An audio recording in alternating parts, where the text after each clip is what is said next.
My dear Wormwood, now that it is certain the German humans will bombard your patient's town, and that his duties will keep him in the thick of the danger, we must consider our policy. Are we to aim at cowardice, or at courage, with consequent pride, or at hatred of the Germans? Well, I'm afraid it is no good trying to make him brave.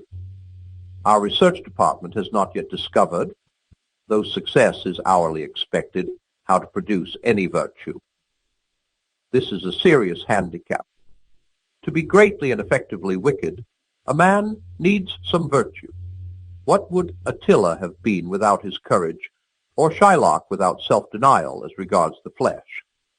But as we cannot supply these qualities ourselves, we can only use them as supplied by the enemy, and this means leaving him a kind of foothold in those men whom otherwise we have made most securely our own. A very unsatisfactory arrangement, but I trust we shall one day learn to do better. Hatred we can manage.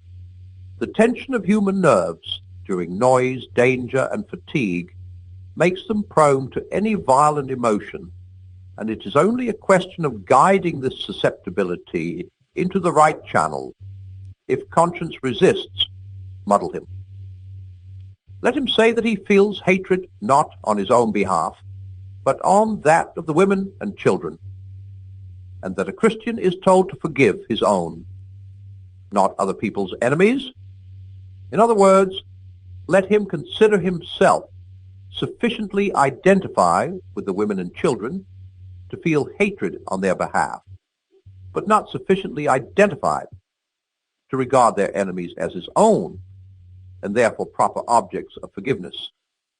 But hatred is best combined with fear.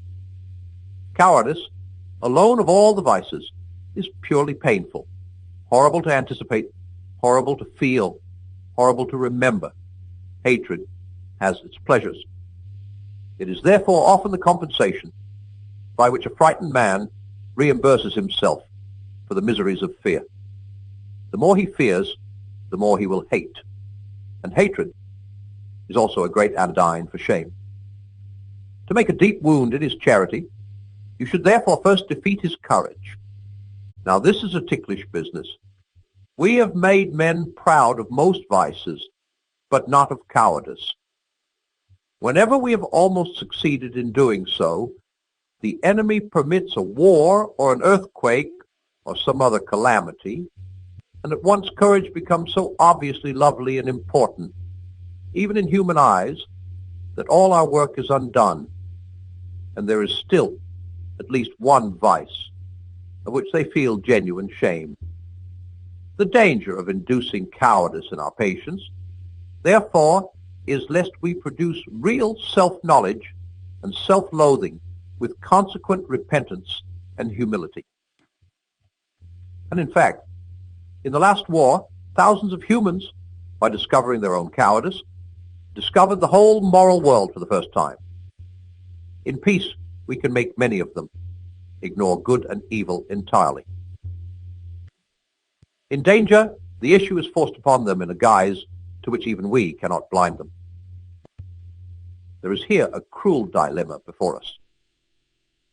If we promoted justice and charity among men, we should be playing directly into the enemy's hands.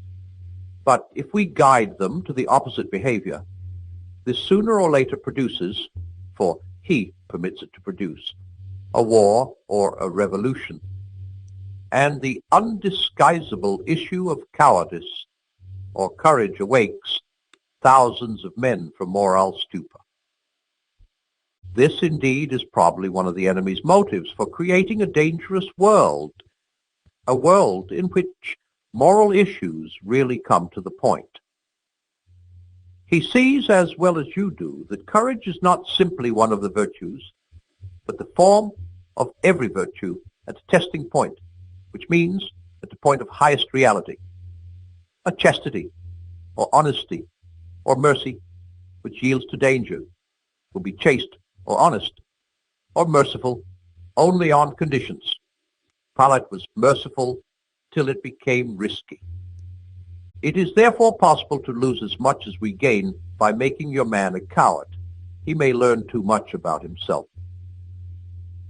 There is, of course, always the chance, not of chloroforming the shame, but of aggravating it and producing despair. This would be a great triumph. It would show that he had believed in and accepted the enemy's forgiveness of his other sins only because he himself did not fully feel their sinfulness, that in respect of the one vice which he really understands, in its full depth of dishonor, he cannot seek nor credit the mercy.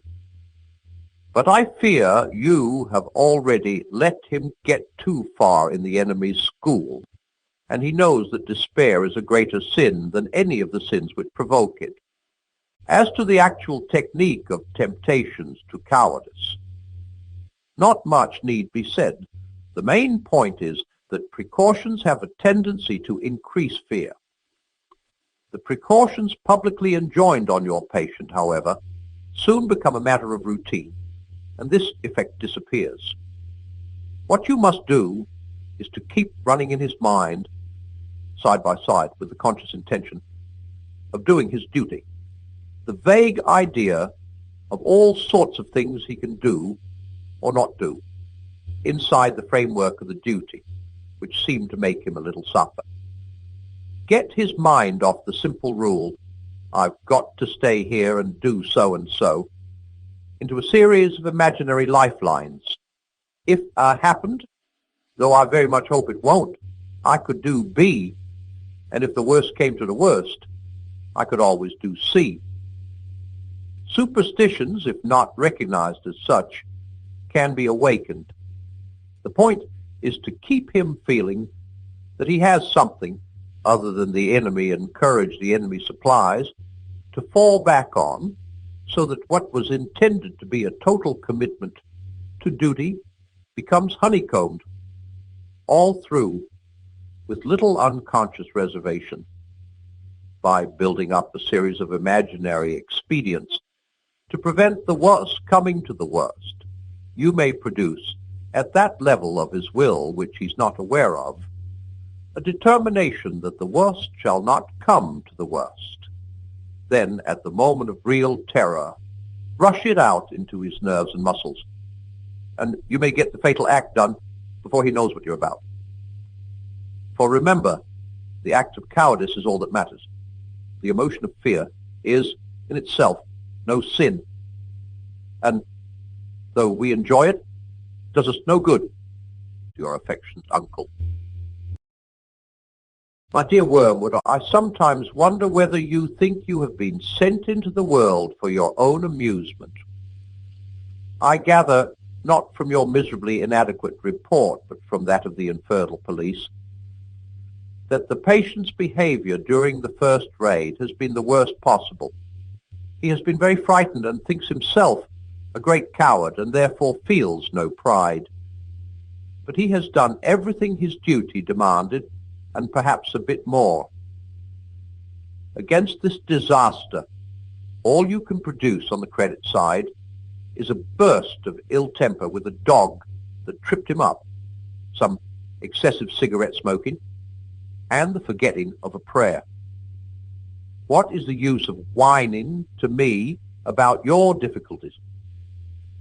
If you are proceeding on the enemy's idea of justice and suggesting that your opportunities and intentions should be taken into account, then I am not sure that a charge of heresy does not lie against you. At any rate, you will soon find that the justice of hell is purely realistic and concerned only with results. Bring us back food, or be food yourself.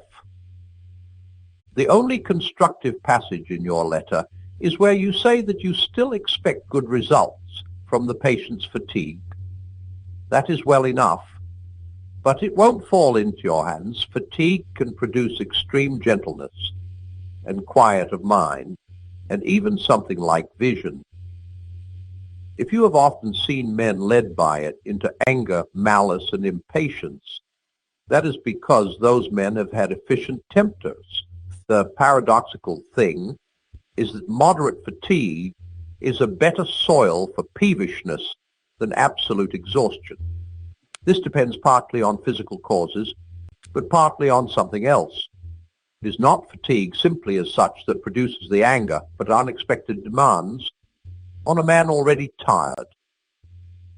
Whatever men expect, they soon come to think they have a right to. The sense of disappointment can, with very little skill on our part, be turned into a sense of injury.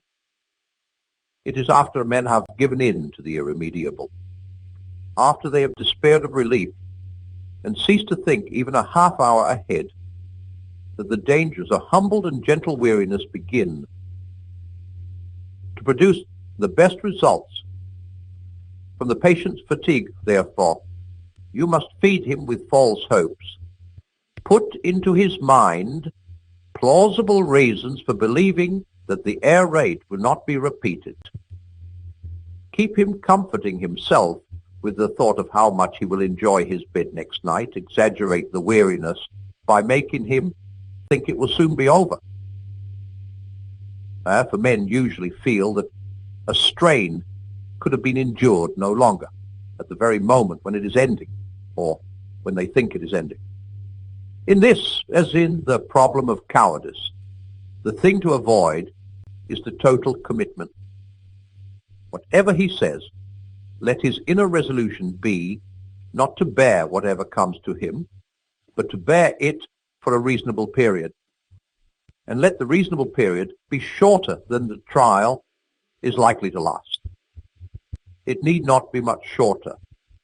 In attacks on patience, chastity, and fortitude, the fun is to make the man yield. Just when, had he but known it, relief was almost in sight. I do not know whether he is likely to meet the girl under conditions of strain or not. If he does, make full use of the fact that up to a certain point, fatigue makes women talk more and men talk less.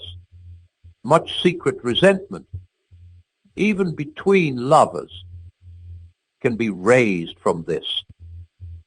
Probably the scenes he is now witnessing will not provide material for an intellectual attack on his faith. Your previous failures have put that out of your power. But there is a sort of attack on the emotions which can still be tried. It turns on making him feel, when first he sees human remains plastered on a wall, that this is what the world is really like, and that all his religion has been a fantasy. You will notice that we have got them completely fogged about the meaning of the word real. They tell each other of some great spiritual experience. All that really happened was that you heard some music in a lighted building.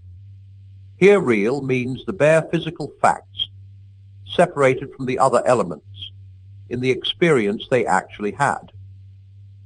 On the other hand, they will also say, it's all very well discussing that high dive as you sit here in an armchair, but wait till you get up there and see what it's really like.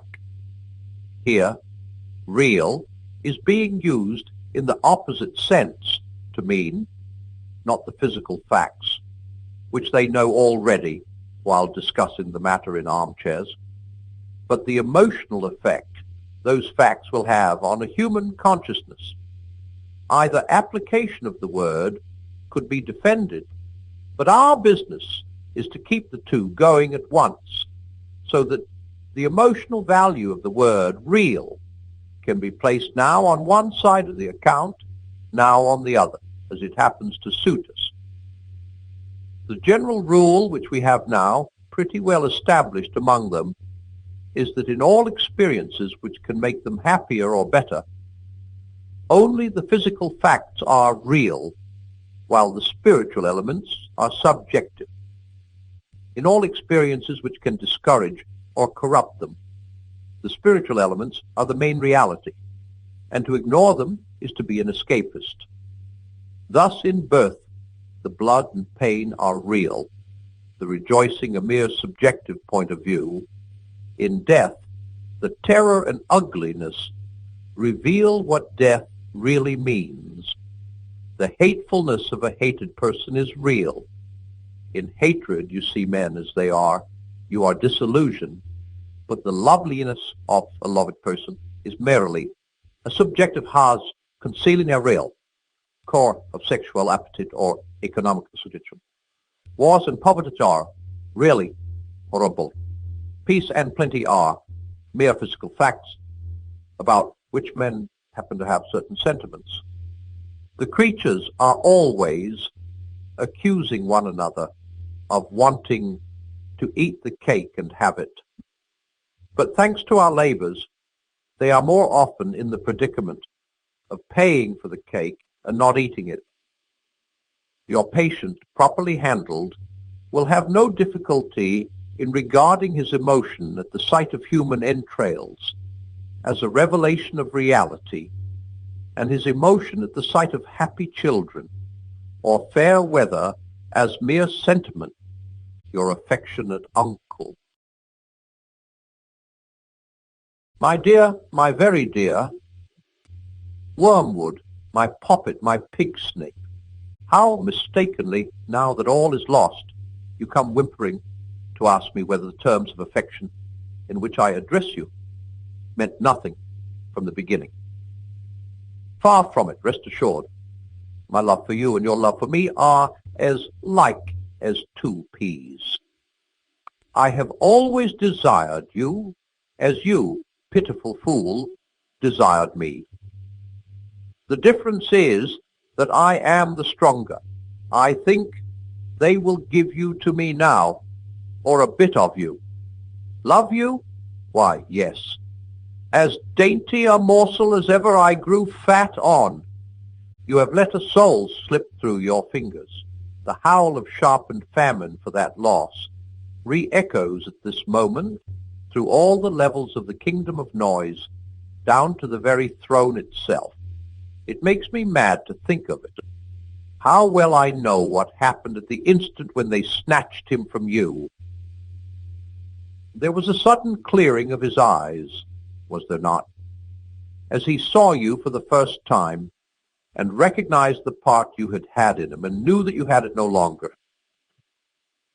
Just think, and let it be the beginning of your agony, what he felt at that moment, as if a scab had fallen from an old sore, as if he were emerging from a hideous shell-like tetter, as if he shuffled off for good and all, a defiled, wet, clinging garment. By hell, it is misery enough to see them in their mortal days, taking off dirtied and uncomfortable clothes and splashing in hot water and giving little grunts of pleasure, stretching their eased limbs. What, then, of this final stripping, this complete cleansing? The more one thinks about it, the worse it becomes. He got through so easily. No gradual misgivings, no doctor's sentence, no nursing home, no operating theater, no false hopes of life. Sheer, instantaneous liberation. One moment it seemed to be all our world. The scream of bombs, the fall of houses, the stink and taste of high explosive on the lips and in the lungs, the feet burning with weariness, the heart cold with horrors, the brain reeling, the legs aching. Next moment, all this was gone, gone like a bad dream, never again to be of any account. Defeated, outmaneuvered fool. Did you mark how naturally, as if he'd been born for it, the earth-born vermin entered the new life? How all his doubts became, in the twinkling of an eye, ridiculous. I know what the creature was saying to itself. Yes, of course. It always was like this. All horrors have followed the same course, getting worse and worse and forcing you into a kind of bottleneck till. At the very moment when you thought you must be crushed, behold, you were out of the narrows and all was suddenly well. The extraction hurt more and more, and then the tooth was out. The dream became a nightmare, and then you woke. You die, and then you are beyond death. How could I ever have doubted it? As he saw you, he also saw them. I know how it was. You reeled back dizzy and blinded, more hurt by them than he had ever been by bombs. The degradation of it, that this thing of earth and slime could stand upright and converse with spirits before whom you, a spirit, could only cower. Perhaps you had hoped that the awe and strangeness of it would dash his joy. But that is the cursed thing. The gods are strange to mortal eyes, and yet they are not strange. He had no faintest conception till that very hour of how they would look, and even doubted their existence. But when he saw them, he knew that he had always known them, and realized what part each one of them had played at many an hour in his life when he had supposed himself alone, so that now he could say to them one by one, not "Who are you?" but "So it was you all the time." All that they were and said at this meeting woke memories. The dim consciousness of friends about him, which had haunted his solitudes from infancy, was now at last explained. That central music in every pure experience, which had always just evaded memory, was now at last recovered. Recognition made him free of their company almost before the limbs of his corpse became quiet. Only you were left outside. He saw not only them, he saw him. This animal, this thing begotten in a bed, could look on him. What is blinding, suffocating fire to you is now cool light to him, is clarity itself, and wears the form of a man. You would like, if you could, to interpret the patient's prostration in the presence, his self-abhorrence, and utter knowledge of his sins. Yes, wormwood, a clearer knowledge even than yours, on the analogy of your own choking and paralyzing sensations when you encounter the deadly air that breathes from the heart of heaven. But it's all nonsense. Pains he may still have to encounter, but they embrace those pains. They would not barter them for any earthly pleasure. All the delights of sense or heart or intellect with which you could once have tempted him, even the delights of virtue itself, now seem to him in comparison but as the half-nauseous attractions of a raddled harlot would seem to a man who hears that his true beloved, whom he has loved all his life, and whom he had believed to be dead, is alive. And even now at his door, he is caught up into that world where pain and pleasure take on transfinite values, and all our arithmetic is dismayed. Once more, the inexplicable meets us. Next to the curse of useless tempters, like yourself, the greatest curse upon us is the failure of our intelligence department. If only we could find out what he is really up to. Alas, alas, that knowledge, in itself so hateful and mawkish a thing, should yet be necessary for power. Sometimes I am almost in despair. All that sustains me is the conviction that our realism, our rejection, in the face of all temptations, of all silly nonsense and claptrap, must win in the end. Meanwhile, I have you to settle with. Most truly do I sign myself, your increasingly and ravenously affectionate uncle.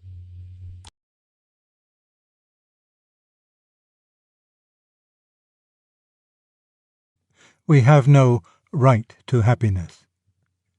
The last thing Lewis wrote before his death in November 1963, this appeared shortly afterwards in the Saturday Evening Post, 236, 21st to the 28th of December 1963, then in Undeceptions 1971, and now in God in the Dock 1998. After all, said Claire, they had a right to happiness. We were discussing something that once happened in our own neighbourhood. Mr. A had deserted Mrs. A and got his divorce in order to marry Mrs. B, who had likewise got her divorce in order to marry Mr. A. And there was certainly no doubt that Mr. A and Mrs. B were very much in love with one another. If they continued to be in love, and if nothing went wrong with their health or their income, they might reasonably expect to be very happy. It was equally clear that they were not happy with their old partners. Mrs. B had adored her husband at the outset, but then he got smashed up in the war. It was thought he had lost his virility, and it was known that he had lost his job. Life with him was no longer what Mrs. B had bargained for. Poor Mrs. A, too, she had lost her looks, and all her liveliness. It might be true, as some said, that she consumed herself by bearing his children, and nursing him through the long illness that overshadowed their earlier married life. You mustn't, by the way, imagine that A was the sort of man who nonchalantly threw a wife away like the peel of an orange he'd sucked dry. Her suicide was a terrible shock to him. We all knew this, for he told us so himself.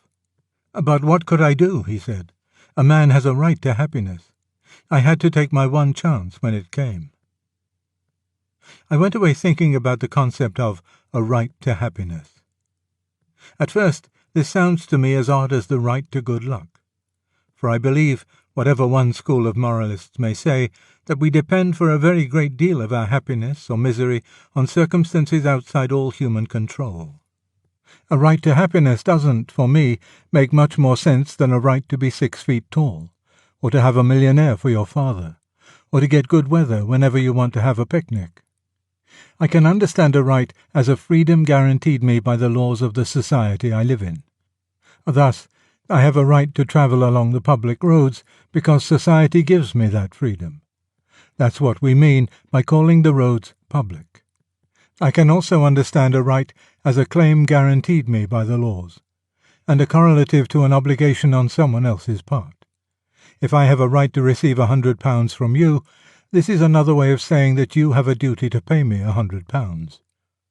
If the laws allow Mr. A to desert his wife and seduce his neighbour's wife, then, by definition, Mr. A has a legal right to do so, and we need bring in no talk about happiness. But, of course, that was not what Claire meant. She meant that he had not only a legal but a moral right to act as he did. In other words, Claire is, or would be if she thought it out, a classical moralist after the style of Thomas Aquinas, Grotius, Hooker and Locke. She believes that behind the laws of the state there is a natural law. I agree with her. I hold this conception to be basic to all civilization. Without it, the actual laws of the state become an absolute, as in Hegel. They cannot be criticized because there is no norm against which they should be judged. The ancestry of Claire's maxim, "They have a right to happiness," is august. In words that are cherished by all civilized men, but especially by Americans, it has been laid down that one of the rights of man is a right to the pursuit of happiness. And now we get to the real point. What did the writers of that august declaration mean? It is quite certain what they did not mean. They did not mean that man was entitled to pursue happiness by any and every means, including, say, murder, rape, robbery, treason, and fraud. No society could be built on such a basis. They meant to pursue happiness by all lawful means, that is, by all means which the law of nature eternally sanctions, and which the laws of the nation shall sanction. Admittedly, this seems at first to reduce their maxim to the tautology that men, in pursuit of happiness, have a right to do whatever they have a right to do. But tautologies, seen against their proper historical context, are not always barren tautologies. The Declaration is primarily a denial of the political principles which long governed Europe, a challenge flung down to the Austrian and Russian empires, to England before the Reform Bills, to Bourbon France. It demands that whatever means of pursuing happiness are lawful for any should be lawful for all, that man, not men of some particular caste, class, status, or religion, should be free to use them. In a century when this is being unsaid by nation after nation and party after party, let us not call it a barren tautology. But the question as to what means are lawful, what methods of pursuing happiness are either morally permissible by the law of nature, or should be declared legally permissible by the legislature of a particular nation, remains exactly where it did. And on that question I disagree with Clare. I don't think it is obvious that people have the unlimited right to happiness which she suggests. For one thing, I believe that Clare, when she says happiness, means simply and solely sexual happiness, partly because women like Clare never use the word happiness in any other sense, but also because I never heard Clare talk about the right to any other kind. She was rather leftist in her politics, and would have been scandalized if anyone had defended the actions of a ruthless man-eating tycoon on the ground that his happiness consisted in making money, and he was pursuing his happiness. She was also a rabid teetotaler. I never heard her excuse an alcoholic because he was happy when he was drunk. A good many of Clare's friends, and especially her female friends, often felt, I've heard them say so, that their own happiness would be perceptibly increased by boxing her ears. I very much doubt if this would have brought her theory of a right to happiness into play. Clare, in fact, is doing what the whole Western world seems to me to have been doing for the last 40-odd years. When I was a youngster, all the progressive people were saying, "Why all this prudery? Let us treat sex just as we treat all our other impulses." I was simple-minded enough to believe they meant what they said. I have since discovered that they meant exactly the opposite. They meant that sex was to be treated as no other impulse in our nature has ever been treated by civilized people. All the others, we admit, have to be bridled. Absolute obedience to your instinct for self-preservation is what we call cowardice. To your acquisitive impulse, avarice. Even sleep must be resisted if you're a sentry. But every unkindness and breach of faith seems to be condoned, provided that the object aimed at is 4 bare legs in a bed. It is like having a morality in which stealing fruit is considered wrong, unless you steal nectarines. And if you protest against this view, you are usually met with chatter about the legitimacy and beauty and sanctity of sex, and accused of harbouring some Puritan prejudice against it as something disreputable or shameful. I deny the charge. A foam-born Venus, golden Aphrodite, Our Lady of Cyprus, I never breathed a word against you.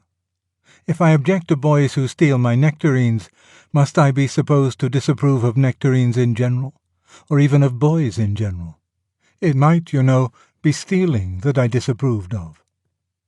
The real situation is skilfully concealed by saying that the question of Mr. A's right to desert his wife is one of sexual morality.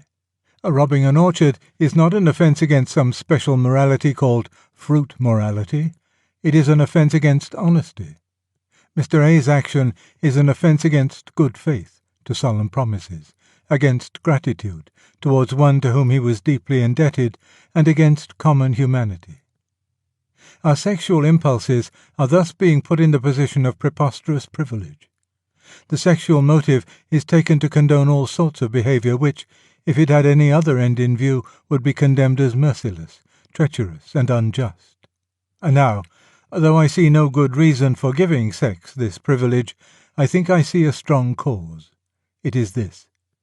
It is part of the nature of a strong erotic passion, as distinct from a transient fit of appetite, that it makes more towering promises than any other emotion. No doubt all our desires make promises, but not so impressively. To be in love involves the almost irresistible conviction that one will go on being in love until one dies, and that possession of the beloved will confer not merely frequent ecstasies, but settled, fruitful, deep-rooted, lifelong happiness. Hence all seems to be at stake. If we miss this chance, we shall have lived in vain. At the very thought of such doom, we sink into fathomless depths of self-pity. Unfortunately, these promises are found often to be quite untrue. Every experienced adult knows this to be so as regards all erotic passions, except the one he himself is feeling at the moment. We discount the world without end pretensions of our friends' amours easily enough. We know that such things sometimes last and sometimes don't. And when they do last, This is not because they promised at the outset to do so. When two people achieve lasting happiness, this is not solely because they are great lovers, but because they are also, I must put it crudely, good people, controlled, loyal, fair-minded, mutually adaptable people. If we establish a right to sexual happiness which supersedes all the ordinary rules of behavior, we do so not because of what our passion shows itself to be in experience, but because of what it professes to be while we are in the grip of it. Hence, while the bad behavior is real and works miseries and degradations, the happiness which was the object of the behavior turns out again and again to be illusory. Everyone, except Mr. A and Mrs. B, knows that Mr. A in a year or so may have the same reason for deserting his new wife as for deserting his old. He will feel again that all is at stake. He will see himself again as the great lover, and his pity for himself will exclude all pity for the woman. Two further points remain. One is this. A society in which conjugal infidelity is tolerated must always be, in the long run, a society adverse to women. Women, whatever a few male songs and satires may say to the contrary, are more naturally monogamous than men. It is a biological necessity. Where promiscuity prevails, they will therefore always be more often the victims than the culprits. Also, domestic happiness is more necessary to them than to us. And the quality by which they most easily hold a man, their beauty, decreases every year after they have come to maturity. But this does not happen to those qualities of personality — women don't really care twopence about our looks — by which we hold women. Thus, in the ruthless war of promiscuity, women are at a double disadvantage. They play for higher stakes and are also more likely to lose. I have no sympathy with moralists who frown at the increasing crudity of female provocativeness. These signs of desperate competition fill me with pity. Secondly, though the right to happiness is chiefly claimed for the sexual impulse, it seems to me impossible that the matter should stay there. The fatal principle, once allowed in that department, must sooner or later seep through our whole lives. We thus advance